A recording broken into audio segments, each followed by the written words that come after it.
अंधेर नगरी चौपट राजा टके शेर भाजी टके शेर खाजा। ये कहावत तो आपने सुनी होगी। ये कहावत कुंभ नगरी यानी प्रयागराज के एक किले से निकली है, समुद्र गुप्त का किला, जो उल्टे किले के नाम से बड़ा मशहूर है।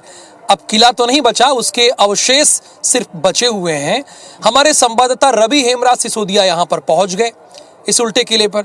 इस उल्टे किले की क्या कहानी है, अगर आप यहाँ पर रुकते हैं तो उसकी क्या धार्मिक मान्यता है, वो भी आपको अपनी इस रिपोर्ट में दिखाते हैं। अंधेर नगरी के चौपट राजा टके शेर भाजी टके शेर खाजा, ये कहावत आपने कई मर्तबा सुनी होगी, लेकिन आखिरकार ये कहावत जुड़ी कहाँ से है? ये जुड़ी हुई है प्रयागराज के इस उल्टे किले से, और यहाँ पर बना हुआ है समुद्र कूप। बताते हैं कि यहाँ के राजा ने जल के आह्वान के लिए लगातार यहाँ पर इस समुद्र कूप के लिए आह्वान किया था, और काफ़ी ऋषि मुनियों के साथ में एक हवन करवाया था, तब जाके इस समुद्र कूप तीर्थ जो है इसमें से ये जल निकला था। इसकी खास मान्यता ये है कि अगर 3 दिन रहकर यहाँ पर कल्पवास किया जाए तो व्यक्ति की मनोकामना पूर्ण होती है। जैसा कि इस बोर्ड पर भी लिखा है कि नारद जी ने भी युधिष्ठिर से कहा है कि 3 दिन यहाँ पर रहकर कल्पवास किया जाए, भावना से, श्रद्धा से मानते हुए। जब आप यहाँ 3 दिन रहते हैं, कल्पवास करते हैं, तो आपकी सभी मनोकामना जो है वो पूरी होती है। देखिए, कई सारे लोग जो है यहाँ पर देखने के लिए आते हैं, कई लोग इसके अंदर सिक्का डालते हैं अपनी मनोकामनाओं को पूर्ण करने के लिए।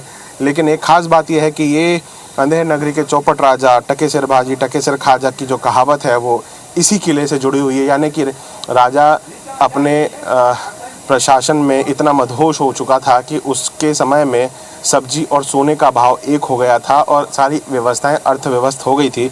इस तरीके की कहावतें जो हैं इससे जुड़ी हुई है, और ये वो समुद्र कूप बना हुआ है। कहते हैं कि ये समुद्र कूप सीधे समुद्र से भी जुड़ा हुआ है, इसलिए इसका लगातार इसका पानी कभी सूखता नहीं है। और लेकिन ये भी एक दूसरी कहावत है कि इसमें जो महाराजा समुद्रगुप्त है, उन्होंने अपनी जो पत्नी है उसके 100 वर्ष पूरे होने के बाद में यहाँ पर साधु संतों के माध्यम से एक यज्ञ करवाया था, जिसके बाद ये समुद्रकूप उत्पन्न हुआ था। और किस तरीके की मान्यता है इसको लेकर कई सारे युवा जो हैं वो यहाँ पर देखने के लिए भी आए हैं, उनसे हम भी बात करेंगे। आप लोग यहाँ घूमने आए थे, देखा ये किला आपने? नहीं जी, देखा है। हाँ, कैसा लगा किला आपको? ये किला तो बहुत अच्छा है और काफ़ी यहाँ चीज़ें देखने को मिली हैं। कैसा लगा आपको यहाँ पर? ये बहुत बढ़िया लगा मेरे को। ये वो समुद्रकूप है। इस समुद्रकूप से लगातार लोग, जैसे मैंने कल्पवास की बात करी, लोग महात्माओं के वहाँ जाकर कल्पवास करते हैं, तो यहाँ पर भी 3 दिन कल्पवास करने से सभी लोगों के नष्ट होते हैं और सभी मनोकामनाएं पूर्ण होती हैं। तो यहाँ के एक इतिहास की पन्नों में प्रयागराज में एक ये कहानी भी जुड़ी हुई है। कैमरा पर्सन रमाशंकर के साथ रवि हेमराज सिसोदिया, प्रयागराज।